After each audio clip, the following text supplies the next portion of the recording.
I don't want to be the brown girl writing about brown girls. I feel like no one's going to take it seriously. They're going to say, of course she's writing about that. And I had an editor, and actually like a white dude. So shout out to white dudes only in this moment. He was like, thank you so much for coming. I'm like so excited to have you. I've followed your content for so long. Oh. And so when someone mentioned you, when I was looking for a guest, I was like, wait, she would be perfect. I hope she responds. And then you did. Oh my God. Well, you got me at such a good time. Like I said, I was doing a podcast forever, and then I just changed jobs and I'm not doing the podcast anymore. So I'm like always looking for ways to hop back on the mic. So thanks for having me. Amazing. And I love the name Jen Shi.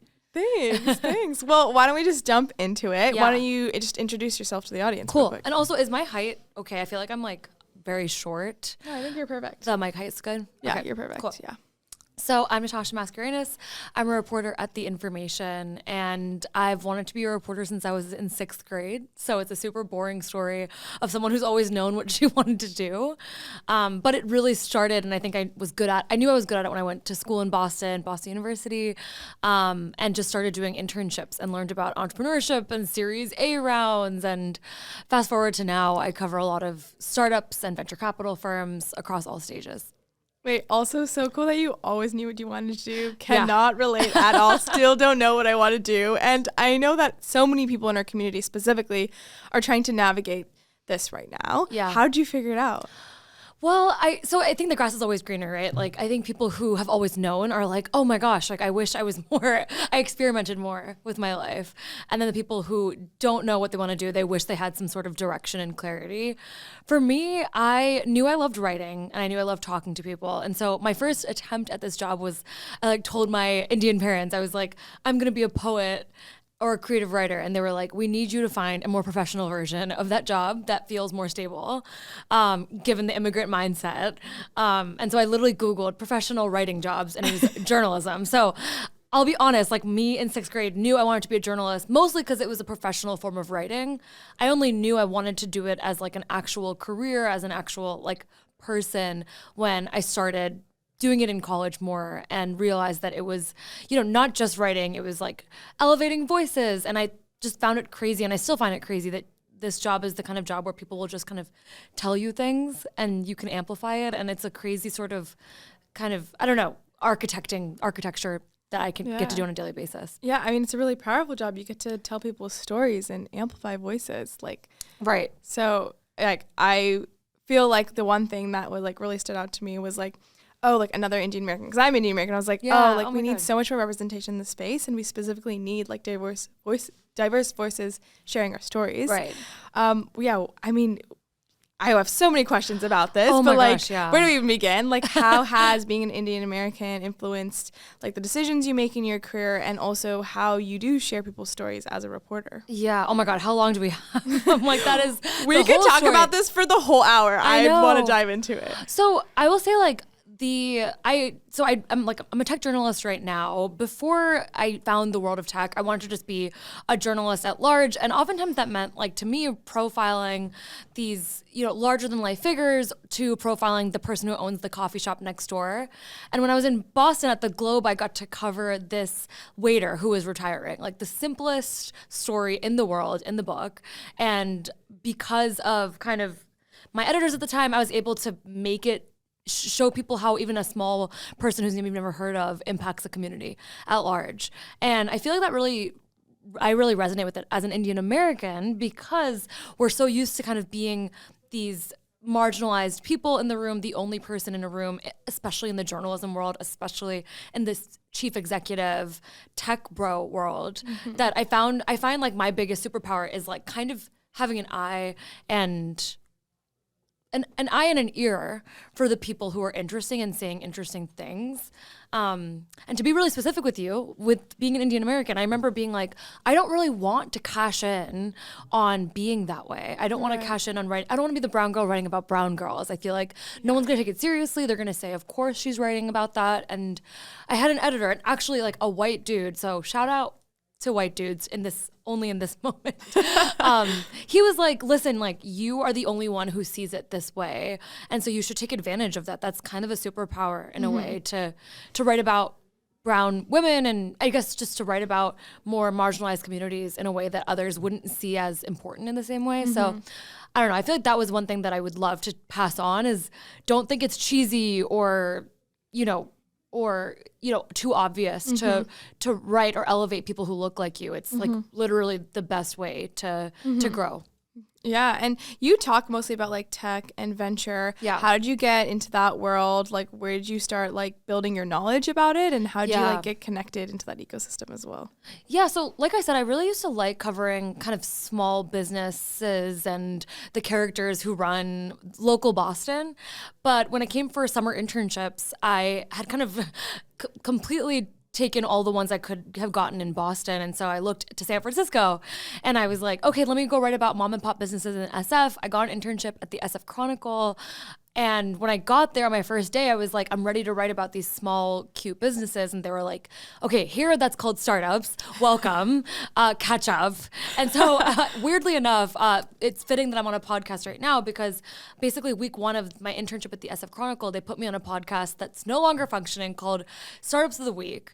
And coming with no knowledge, I had to get on a mic once a week and talk about 3 companies and what they were doing and why they were important. And so that's been the most common thread in my entire career is I start learning about things the moment I start writing about them. That still holds true to this day. No, that's so awesome. And outside of like journalism, what other hobbies, interests do you have? I really like to dance. I've like been dancing from such a young age, doing our Indian Association back home in New Jersey. I grew up in Central Jersey, so big brown community there. And then more recently, I really started to pick up cooking. I just was super anti-Indian food growing up because it was all we ate, and now I'm like reclaiming that love for it. Me too, except for the reclaim. I'm not there yet. You're like, I'm working to work. Okay, well, I will say the Priya Krishna who wrote Indian-ish, this cookbook that's like trying to get everyday grocery items that are found in like Trader Joe's or Whole Foods into Indian dishes. So like you don't have to look for paneer, you can look for feta. I feel like that cookbook I've told her this, that cookbook really like perfectly showed up for me when I was trying to get back into Indian cooking because it made it not some like thing I have to go to the Indian grocery store, 30 minutes away to do. I mean, where I struggle is I have this like mindset, like Indian food is unhealthy because I've eaten most of it at like weddings and stuff. Got it. And that is actually not true because I'm sure there are Indian foods that are healthy. I just like don't know them, or like maybe I'm not interested in cooking them. And so I feel like maybe I need to go check this cookbook out. You should. Oh my gosh. Well, I'm vegetarian too. And I think that it's like the best place to be it's the best cuisine, I think, to be vegetarian in because it's not just like carbs. It's like a bunch of things. But yes, cooking is like how I spend most of my time not working, writing, or, walking. And you live in SF full-time? Yes, I live in SF. I've been here for 4 years. And I feel like now that I have a full community here, it's really nice to like not be 1 foot out. That was like so my vibe my first year in SF. I was a big 1 foot out girl. I was like, I'll be back to the East Coast immediately. And I think I will be, but I don't think I'll be there anytime soon. Yeah, totally. I mean, you are a reporter, but ultimately you are experiencing the day-to-day as a woman in tech because you're in this ecosystem, you're talking to people in tech and covering them. I want to dive deeper into that specifically. How has being a woman in journalism like affected you? Do you find that you're put in certain situations because of it? Yeah. I mean, it's funny. It's funny that you say women in tech because to me, I'm like, oh my gosh, no, I'm not a woman in tech. I'm a woman in journalism. But I do cover tech, and you're right in that I'm in the same rooms as a lot of people who are in tech, and I'm one of the few women in that room a lot of times. There's so many ways to answer that question. I would say that one of the biggest things I started to learn when I first moved here is that being a woman in journalism, at times can be something that people will use as a way to get close to you and try and source with you. And so I feel like year one of SF, year one of being like a professional full-time reporter meant, turning down dates and turning down manicure, pedicure appointments in professional contexts, which was a super frustrating thing to do and something that, as naive as it sounds, I was surprised by. I was like, what do you mean? Like, I'm showing up as a journalist, not as a woman journalist, not as a woman in any way. Like, I guess I'm just showing up as a professional person. It doesn't need to be like a gendered conversation. And then people would see me and be like, the way to get close to Natasha is by asking her on a date, or asking her to get her nails done. And I find those super weird, and I find those to be like an immediate red flag. And I think over time, the moment people try using that as a tactic to get close, it just rubs me the wrong way now. Yeah. Because it doesn't feel authentic then. You're like, I can see right through this. You don't actually want this. Right. And there's this thing that, like, I'm better at talking about other people than myself. And I remember this founder, I remember asking her this exact question. I was literally like, what is it like to be a female founder, top of like $1 billion company? It must be difficult. And she looks at me and she just kind of sips her coffee and she was like, no offense, but I'm never going to tell you that, because I have my group chats, I have my support systems, I have kind of the places where I am real with the challenges of this. But to the world, to a journalist who's going to tell the world, I don't want to make that my first foot forward or any foot forward. Right. And so I've seen over the years people really rebrand kind of everything from their venture firms to like their personal brand, to not just be focused on them being brown or them being women. And I feel the same way. I think it's something I connect with other brown women and brown people about. Yeah. But it's not the thing that I'm like, you should know me for this. Right. Like, let's talk about my accomplishments, how much money I raised, what I'm building, not like what it is for me to be a woman in tech. Why is it hard for me as a woman to like raise venture and things like that? Exactly. And it bums me out, because I think that like the media at times can reinforce these stereotypes. And so as part of the media, like, you ask how that impacts, how being kind of like a woman in tech impacts my job and me. And I think I'm like super aware of being someone who has the power, for lack of better phrasing, to continue to perpetuate these stereotypes. And so I've tried to be really careful of, first of all, never asking really a female founder what it's like to be a female founder. But more than anything, making sure I'm being really thoughtful with my questions. Right. So it's not the crux of the interview. And so, you don't get like you don't get like an anecdote where like someone's like stomping their heels out of the room as like the only way you meet this founder. Right. And that's your superpower. As a woman, you cannot ask those questions. Exactly. I mean, and that is like a very positive, I think that's a huge positive, because I remember joining and being like really bummed that like there were these, dudes in tech reporting that like definitely had better access than I did. And I was like, I don't know if I'm ever going to be invited to golf with these guys. Like, am I never going to get these stories? Right. But now 4 years in, like, I wish I could have told myself that like, you're going to get a different source base, a source base that would never call someone to golf. And that in and of itself is like a huge value that you now have that the journalism world may have not had in the same way. Right. So just remembering that, I'm sure across all fields for people who are listening, that you are like your only you are your competitive advantage. So like kind of run with that. Yeah. I mean, those on playing golf are not finding the stories that you're finding. Exactly. Yeah. I think it's like super hard to remember, because of course you want to break the flashy news. And I still, but I think I can still do that. I can still break the big news without needing to be something I'm not, or code switch too much. Yeah, totally. Do you find that journalism is a very connection-based networking industry? Definitely. Yeah, I mean, it's all sources. It's all your network. And I've been really trying to harness this idea of increasing my surface area for luck and stories and just collaboration. I think COVID was super hard for that, and it almost made me feel like the way to do journalism is online first. But recently I've been changing that up, and it's been really nice to just like physically enter situations where you're going to meet a ton of people like this. And you never know, how things can work out or shake out, down the road. And it's such obvious advice, but I don't know. I feel like really recently I've been trying to lean into just increasing surface area. Yeah.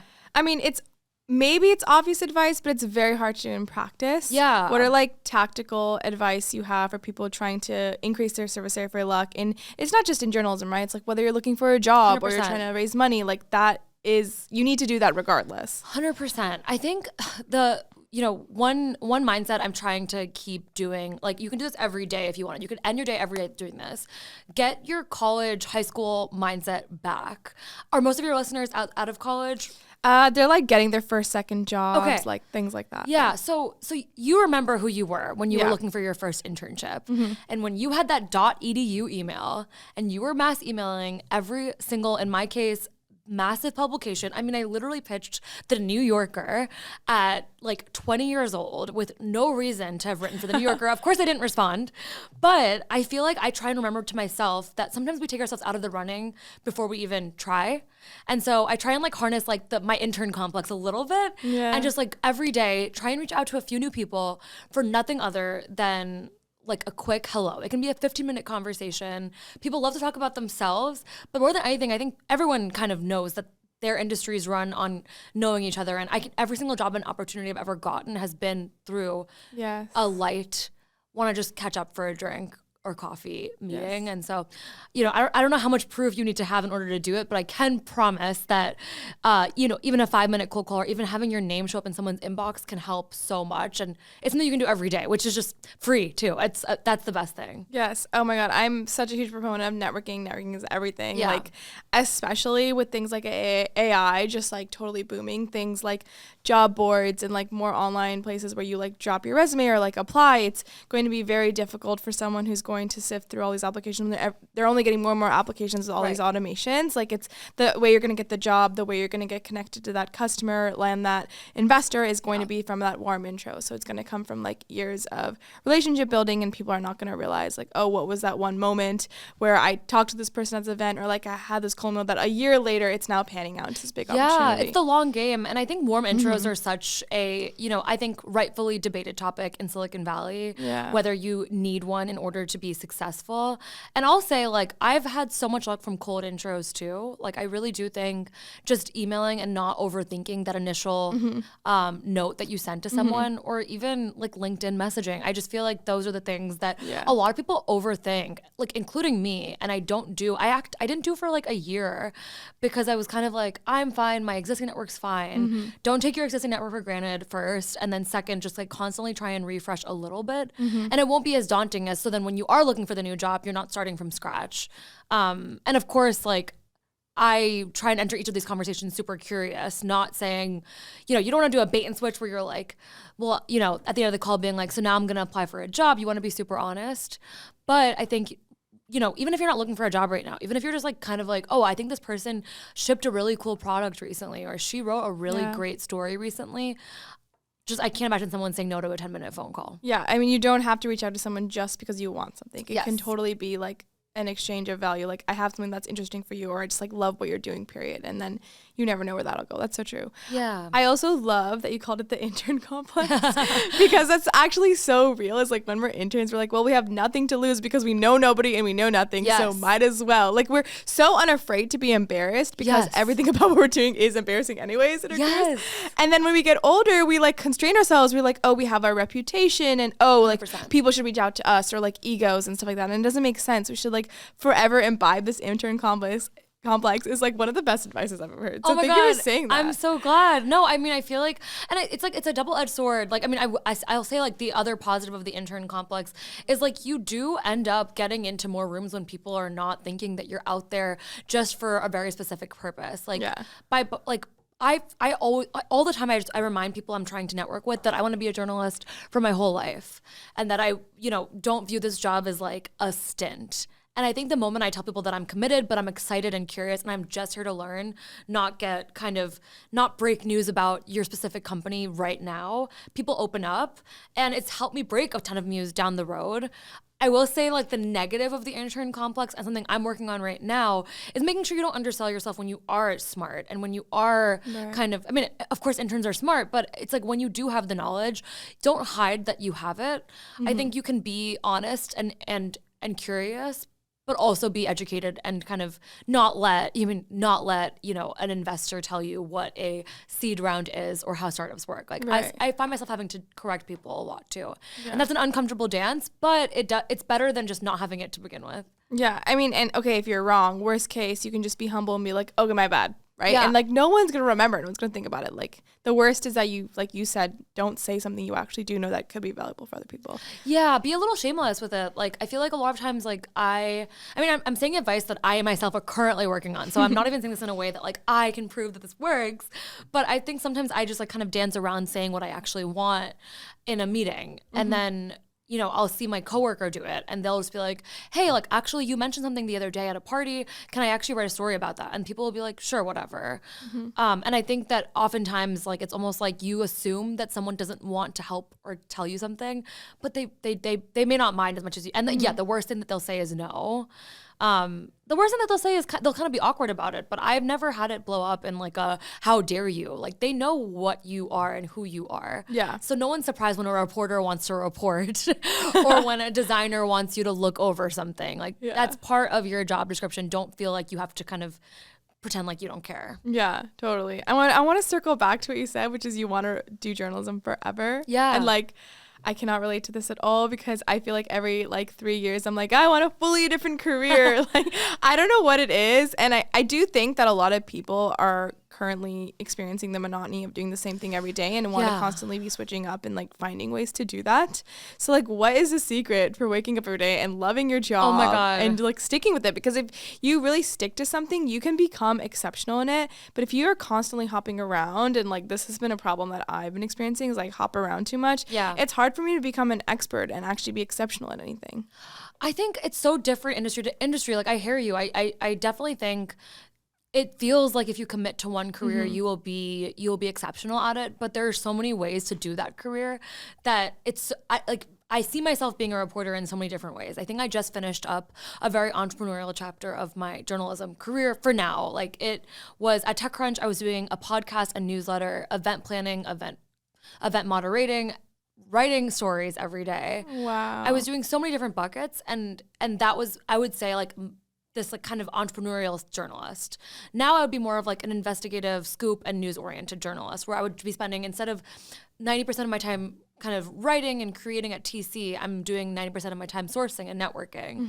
And so kind of letting yourself find the different channels within your career that you've committed to, that to me helps break it up a lot, because you almost are like constantly trying to prove to yourself and figure out, the debate with journalists is like, what percent reporter are you and what percent writer are you? And I think there's always like this tension of like, do I want to fine tune my writing skills or fine tune my reporting skills? And when I kind of view it that way, then to me, I feel like I have this whole option for the rest of my career. I can just be an editor for a bit. I can be a columnist for a bit. I could just kind of do a podcast for a bit. And so it's very broad careers. I feel like in your world, it can be a little bit more difficult to stick to one thing, because I mean, tech in general, it just is like you're so incentivized to jump around too. Yeah.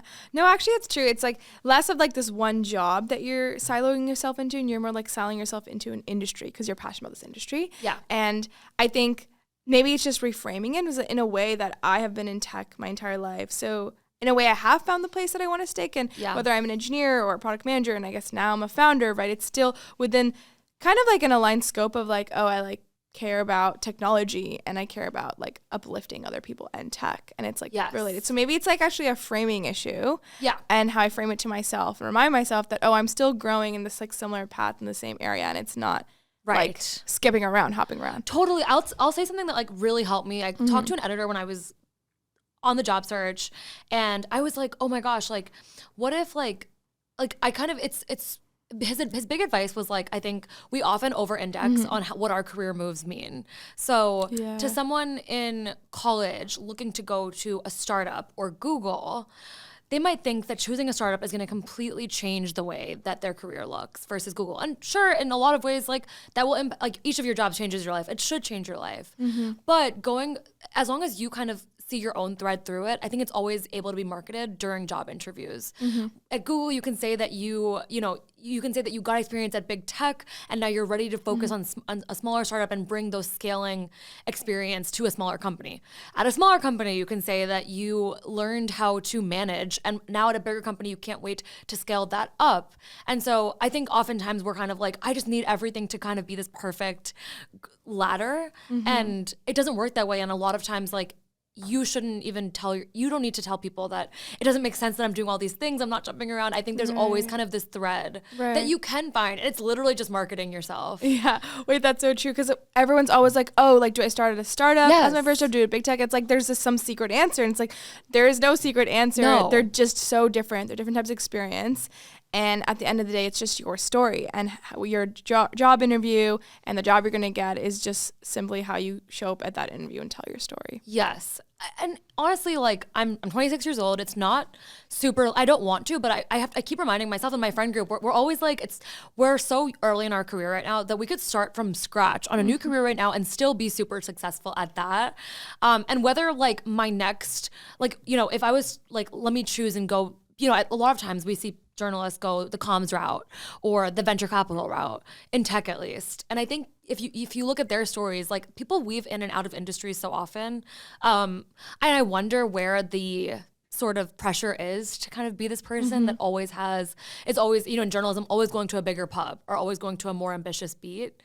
I don't think that's the way it works. And I kind of wish I knew that in college so I didn't overthink my internship so much, but so be it. Yeah. Wait, I'm also 26. We're my gosh. so young. Yeah, we're so right. young. We have we can reinvent ourselves 10 times we want. We can have 10 different careers and still make it somewhere. Right. And I mean, like on the point of being 26, like I do think it's such an advantage to be younger in this industry. I feel like I'm learning as a lot of people are playing a relearning. Like I'm learning for the first time what tech looks like in the wake of COVID, while other people are still trying to shake off like, you know, what they remember from the last downturn. And to be new and have a fresh perspective and, you know, flip over stones that other people just don't think are even interesting, I think is so helpful in our careers. So I'm kind of, I don't know, I feel like it's been like a really crazy 4 years where I've gotten to see a boom cycle, I've gotten to see COVID, I've gotten to see a downturn, and then I've seen AI, crypto, you know, all these things. And it's just like, I don't know, this feels like the 4-year period that's like the kind of 4-year period that we're going to talk about when we're like 50 years old and be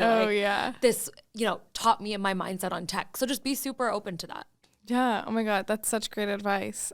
So you've been a reporter and you've also done events and you've also had a podcast. So you've done so many things. At some point along this journey doing these things, it was new to you. How did you like jump into it and learn how to do it? Oh my gosh. It was a very hard process, confidence-wise mostly. I literally, my first time I was on my old podcast, I like finished recording. I was like, I need to go to the library right now and like check out books on like history so I sound smarter. And it was like the most like juvenile response to not feeling smart. And I actually had a heart-to-heart with my partner. I was like, listen, like, I just feel like I have nothing to contribute to this podcast about tech. It was with two people who have a decade of experience on me. I'm going to just sound like the person who's uneducated.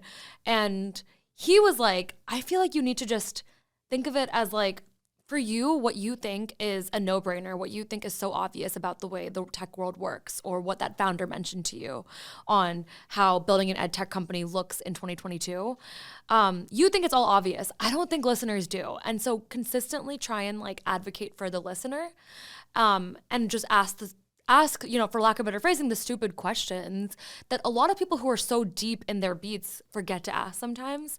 I found that to be the best way to on-ramp into the podcasting world.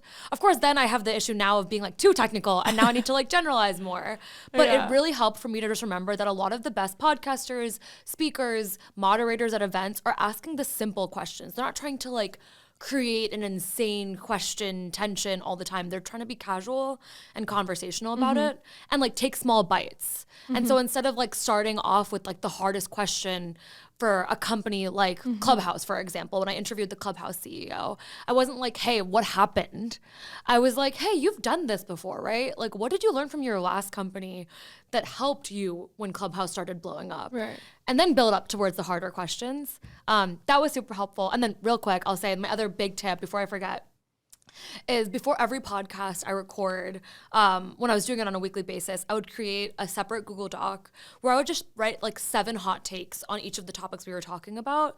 So no matter what, I knew I had kind of a backup perspective in case I got like camera shy. I never needed it, but it was always kind of, over prepare in the beginning and you'll feel a lot more smart and like, you know, you'll be surprised when you start listening to podcasts how much people say that is really simple, but they just say it in an engaging way. Right. And then you're just like, oh, that makes sense because someone else told me it. So take the pressure off of yourself too. Yeah, I mean, advocate for the listener, because the listener is probably someone who's like inexperienced, and that's why they're listening to the podcast, because they want to get better educated. They want more of that insight. So that is great advice. They want to feel heard also. Like I think like the best compliment a writer can get is like feeling heard. Or is like, you made me feel heard with this story. Like I knew this was happening in tech, but you're the first reporter that put it to words. And so when you're on ramping into like all these different, if you're trying to do more content out loud, just like remember that there's someone out there that's probably thought about this exact same thing that you thought about, but maybe has 2 or 3 or 10 years less experience than you, and like how thankful they'll be for even a few notes about it. What was the most like impactful story that you've covered? Ooh, I'm gonna kind of do a cop out, but I feel like I'm really proud of my coverage of layoffs during the tech cycle. I think not because it was necessarily like, these scoops, but it was more like I learned how to talk to people who had been joining companies, believing in a mission, and then feeling like that mission was changed or tweaked or, got venture capital backed and completely changed. And I feel like I really learned how the industry works during the big layoff spree that happened at the end of last year, and I guess still into this year. So I'm really proud of like how I handled those conversations in a way that I think really hopefully explains to readers that layoffs in tech can show so much more about a company and what happens when venture capital joins a startup. It completely changes the way it works, it's built, et cetera, et cetera. So I'm really proud of covering those thoughtfully. I mean, you have such an inside scoop on startups being built from 0 to 1, especially as you spent some time with founders. Do you think, like, not saying that you're going to do this, but like, do you feel like you have the information and knowledge now to like just go and build your own company? Oh my gosh. I always tell founders I would never do it. I always, like, I start off every interview. You're like, I know way too much about all the bad things here. No, honestly, I feel like I always start off every interview by being like, so why the heck did you do this? Because there are so many other ways to spend your time. Why did you torture yourself? Yeah. Why are you betting your legacy on something that's 80% going to fail? And I don't say it in a cynical way. I say it in a really I respect the heck out of you way. It's just data. Yeah, and it's an insane thing to choose for yourself. And I am so in awe of it because I think I don't have that itch in me. The journalist equivalent of starting a company could be starting a Substack or, going out on my own and trying to just write on create my own publication. And like the editor of my publication has done that. And I respect that so much. And I think it takes a different kind of person and drive. And I feel like I just, at this phase at least, don't see it. Of course, I'm so happy when I have friends do it because I'm just like, this is so exciting to get to talk to you about what's actually happening. Yeah. I mean, as a founder myself, like it's really, really hard. And I think like doing it, knowing that at the end of the journey, whether you succeed or fail, it is worth it, is actually the only way. Yeah, that's a really good way to put it. Yeah. One of my friends here, he was like my first actual friend first, then a founder. And he was like, there's only 3 ways that this company's going to go. It's going to fail, it's going to get acquired, or it's going to go public. Like, those are only the 3 options. And I think the way he said it, like, so matter-of-factly made me be like, that clarity is probably really empowering to have. You're like, no matter what, I'm going to know. It was worth it, or what it was worth at least. Yeah, so true. So you've taken your career from Crunchbase and TechCrunch and now in the information. And I'm sure I'm missing, like, other things in that list. Can you walk us through like what that transition was like across these different companies and like how your role transformed and like what you learned through that process? Yes. Okay. Well, I think I'll just do those 3. I did a bunch of internships leading up to that point, and I would say like just real quick, the internship time period was used to very much like learn terminology of how tech works, literally like journalism, how to interview, AP style, stuff like that. It was just like the place where I got like my education in journalism, even though I went to school for it. I feel like the internships did the heavy lifting there. Crunchbase News was my first job out of college. I would say the journalist that I was then I was trying to write about anything I could get my hands on. So one of my professors at BU, he was always like, your first 500 stories don't count. They are just ways to get word through your fingers so you get practice and learn how to do better storytelling. And I feel like that was Crunchbase News for me. Not that my stories don't count, but it was just the time where I was so focused on just writing as much as I can and interviewing as much as I can and just kind of like asking the really basic questions. And so if I look back at those clips, like I'm like, oh my God, I like left so much on the table. Like I didn't get the tension high up in this story. I see so much room to grow. And I think you should feel that way about your first job. Yeah. And so yes, maybe intern complex a little bit. I was a little bit like trying to feel it out. After a year at Crunchbase News, I went to TechCrunch, where I spent most of my career. So I spent 3.5 years there. That to me was really like the chapter of my career where I began to find my voice and my angle and what my superpower was, which was, I think, being like leading with earnestness as like a way to report versus, I'm not going to be the reporter that like calls you up and is like, you need to tell me this right now or else I'm hitting publish. And so I feel like TechCrunch really gave me like the confidence, honestly, and the platform to go reach out to entrepreneurs on a daily basis. Again, I was working on a lot of drafts and getting a lot of words through my fingers, but I was a lot like I was getting a lot more ambitious with my stories. And now like kind of the transition to the information, like I kind of hinted at before, at TC, I was doing a bunch of things. Now I feel like I'm in my heads down and building era where I'm kind of focused on just learning how to break news that's important and influential and impactful in our industry.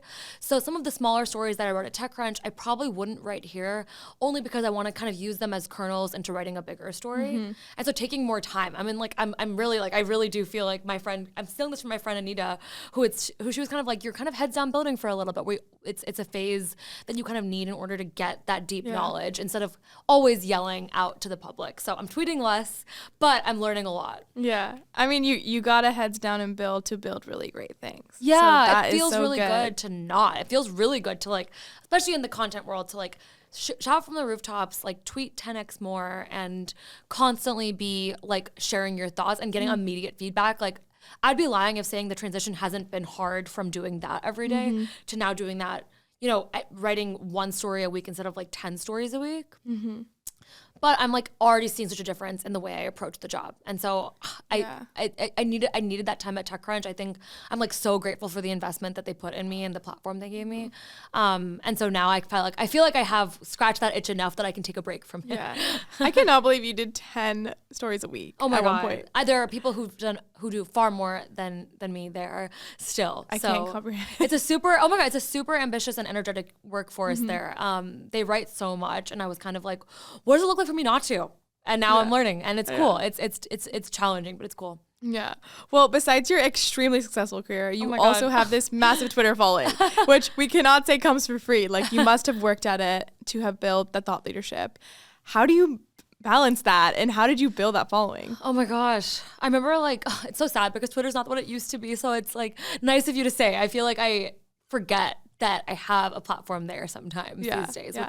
And a very powerful platform. Like it might, yes, I know Twitter's going through stuff, but like tech, venture, like startup, they live there. Like, and that is those are the stories you're talking about. So it's like 100 times more powerful than having an audience anywhere else for specifically what you're doing and what you're covering. Yeah, it's like a thing that I'm not going to break up with anytime soon because it is where my people are living and existing and giving their hot takes.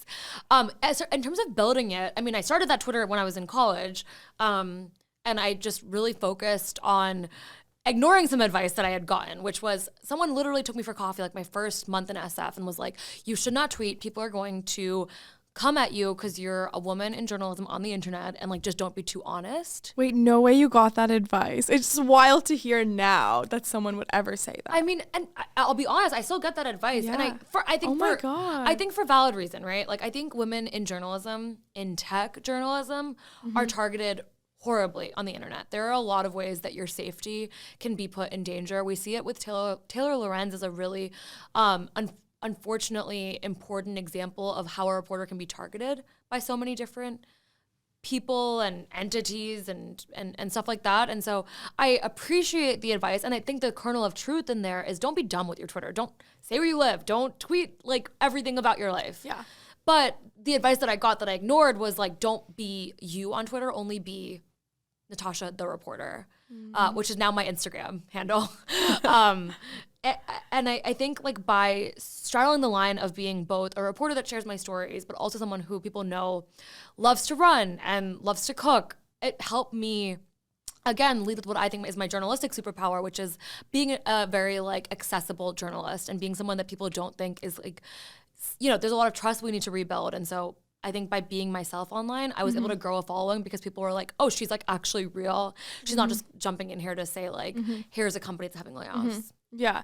I mean, it takes incredible amount of intuition, foresight to be in college and then recognize the power of having a platform and then consistently investing that time over several years to build that. Like, I tell a lot of young people, specifically those in college, I was like, start your thought leadership now, start creating like a platform, like it doesn't have to be Twitter, right? It can be TikTok, it can be Instagram. Like pick a platform that you resonate with, start sharing what you think about and building your personal brand. And it's like you have no idea how impactful it's gonna be in the future. And that is like the number one biggest mistake. I like just started this a few months ago. Is actually like building my personal brand. Oh my god, I cannot believe you're already killing it. Well, I just like feel like it was so many years of like time that I lost in growing and building that platform that could be so valuable today. But never say never. Yes, like, and better now. Right. Yeah, I completely agree.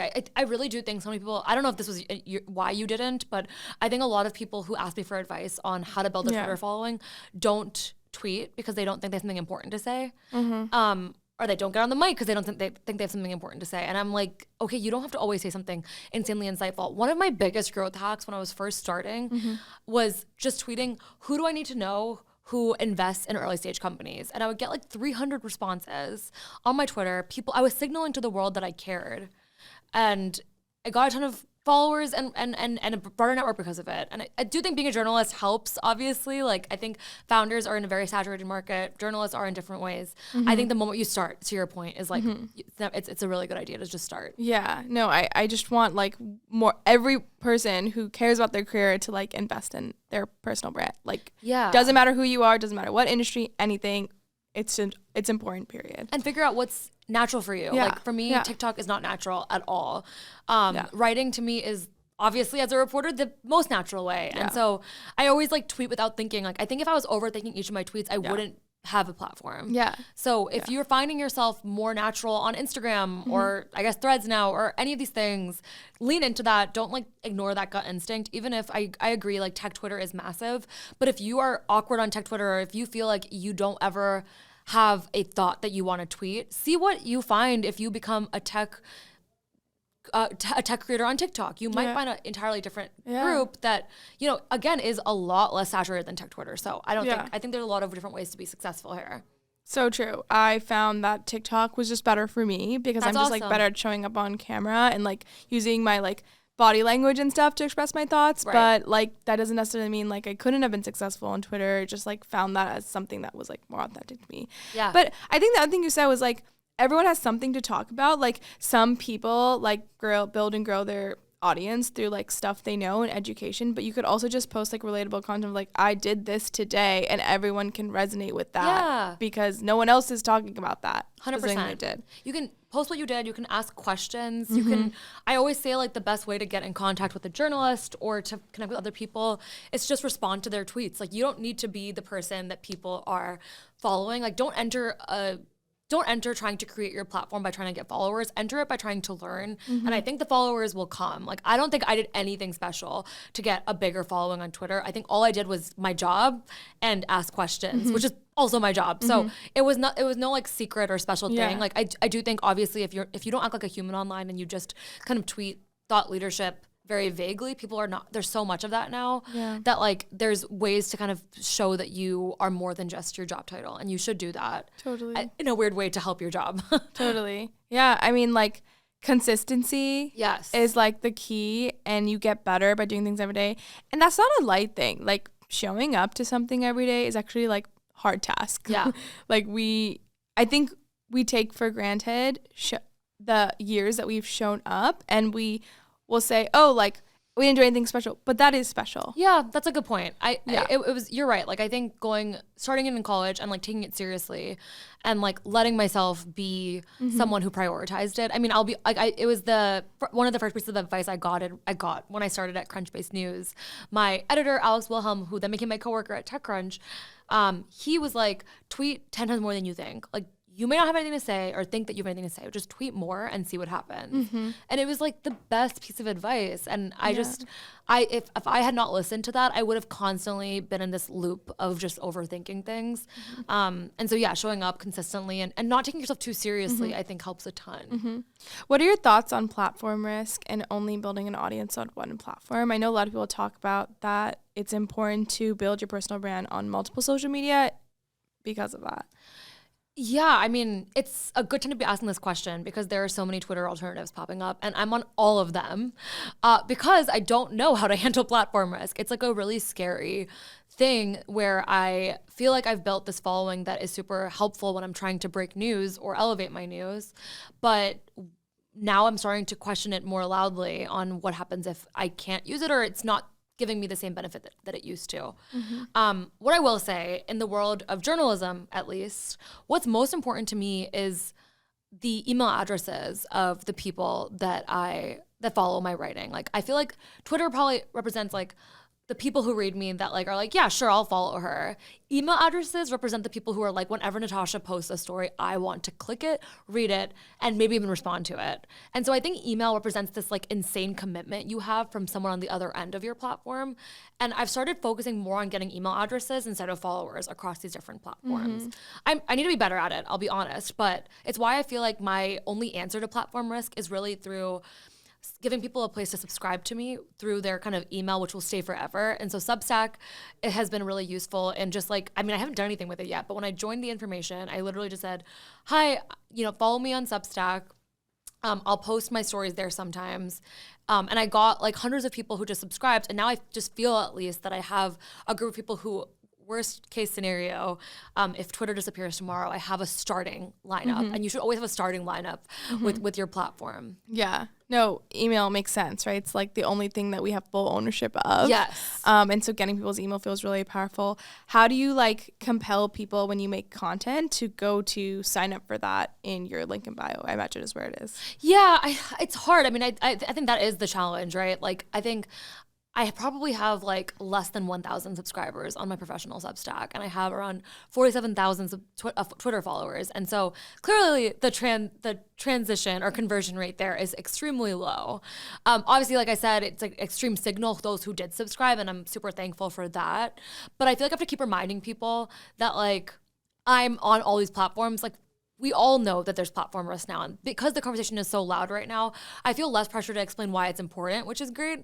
I think people are just down to follow and see. And of course, I will like try and link it when I can. And I mean, for the other platforms, for Instagram and Threads and Blue Sky and T2 and all these apps, like I try and have the same handle so people look for me no matter what. It's a work in progress, to say the least. Yeah. I mean, with email, it's kind of like inviting someone to your bedroom versus like seeing them at a party. It's so intimate and personal. Like, you can expect everyone who follows you to subscribe. And that makes sense. And maybe it should be like that, right? You can be more thoughtful and have more quality with that content. Right. I think a lot of like, and it goes back to even like how I work, where it's like it feels really good to get immediate feedback on your stories or when you send a funny tweet, but I don't know if that's like my job right now in this chapter. Like, I think my job right now is probably to get smarter on the industry. And so I've in some ways appreciated the break from being so hyper focused on tweeting every day. Like, I used to live on Twitter, I feel like, and kind of go through this thought exercise where I would like wake up every day, open Twitter, read what people were saying, and then be like, that's what I should write about. And by taking Twitter a little bit out of the equation, I am feeling less dictated by what tech Twitter thinks is important as a story idea. And so like reminding yourself that like platform's important and like people who follow you are important, but it also can't be the only way in which you interact with the world has been really helpful for me recently. Yeah, there's a certain type of persona who spends all their time on tech Twitter, and so you can start to get like more of a biased perspective with storytelling if you like only funnel your inspo from there. Yeah, it's like a red flag almost if you are like always on Twitter and like you almost like elevate. That's funny. That's kind of true, right? Like, yeah. I mean, like, me being a walking red flag for a lot of time. Like, I'm only recently starting to spend less time, and I think it's very much like, how do I Yeah, I don't know. It's kind of like how do I make sure Twitter is not the way that I'm thinking? It's like super influential, so be careful. Yeah.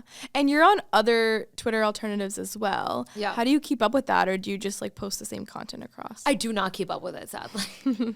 I'll say LinkedIn is like huge right now for publishing a lot of stories. Like I get so much engagement on LinkedIn. Only because, like, again, that's where a lot of, like, the professional community lives. And so being super aware of that, like, that is the thing that I'm, like, really hoping other journalists tell me what to do or figure it out before I do. But the only platforms that I'm, like, religiously publishing to right now are Twitter, Instagram, Stories, and LinkedIn. I'll have moments where I'm like, I should post on Threads or I should post on Blue Sky. But it's so not authentic, like I said, like that I'm not even doing it right now. I'm basically, my strategy, maybe it's the wrong one, is I'm betting that one of them is going to be clear soon enough and I'll just invest then. Having an account to me is enough right now. I cannot fake and do 8 platforms a day. Yeah, I mean, people will say, oh, you want to get in early and that's how you can like grow really fast. But you really have to make a strong bet or your work can get wasted. Yeah. So I like this idea that you have of like picking 2 or 3 that you commit to and do them well, and then allowing yourself that space and not having that pressure of like, I have to be everywhere all at once. Yeah, I mean, and it's like a laziness thing too. Like it's very much like I just cannot every day think about this. Like I don't want to be. That's not lazy. You literally have this whole job that's like just so much of your time. Lazy as in like I'm not gonna be like maniacal about how I implement the platform. Like this is not the chapter where I'm gonna be thinking about that. Founders might have a different perspective altogether, because a lot of what you do is like you want to be top of people's mind. And I do too, but in a different way. And so making sure you're like adjust the way you spend your time online, I think is really helpful. And I've been enjoying seeing what it looks like to have a day that's not about posting out loud. No, but I think you're right. Even as a founder, right? I've made the mistake of equally investing in every platform and then not really getting high returns on any of them. Versus now I've recently transitioned to like focusing on platforms where I think majority of my audience spends their time and seeing much more higher output for the input that I put in. That's the best feeling. Yeah, totally. Okay, this is a question I ask all my guests. So if you could go back in time and tell your younger self some advice, what would you tell her? Ooh. Oh my God. Should it be in a professional context probably? No, any context. Okay. This is something that like I like live by, but I feel like for a lot of my life, I thought I was only getting opportunities because I was lucky. And I thought that when I was in Boston, like I can never leave Boston because I have this whole friend group. When I moved to SF, I was like, okay, I need to keep everyone. Like I need to just kind of keep like crossing my fingers and hoping things will work out. And I wish I told myself when I was younger that like I am the reason that I am happy and I am the reason that I have great opportunities. It goes back to saying like I am my own competitive advantage. And it took me so long to not feel like things were happening to me. They're happening like because of me, and you should like totally remember that things are happening because of you. You don't happen to on any of this stuff. I'm sure luck is part of things, but my community, my like people, and like my job and like my work so far is only a byproduct and something I get to keep no matter where I move, where I go, what I do. And so kind of like take the pressure off of yourself to feel like you need to find someone or something always. Like you are already doing it. Yeah. No, I couldn't have said that better. You are truly, people's perception of you is truly your perception of self. So it's very important to realize your worth and see your value and know that like things happening in your life are because of your hard work and not just happening to you out of like pure coincidence. Yeah, I remember like for me, like my move from Boston to San Francisco was super difficult because I kind of had this like insanely amazing friend group and I'd grown up on the East Coast my whole life. And so I was like, how am I gonna do this ever again? And then when I got here and things were fine after a few months, after a year or so, I feel like I was kind of like, oh my God, it was so stupid. And I almost didn't do it because I was scared. And so remembering that like the like because you bring yourself a lot of like the positivity in your life, you will always be what you can take with yourself with you. You will always be what you can take with you when you go from like jobs to locations to like even like the friend groups you spend time with. And so it just calms me down a lot to remember that like at least I'm not going anywhere, so I can like help myself be successful. Totally. Oh, that was so beautifully said. Well, thanks so much for being on here.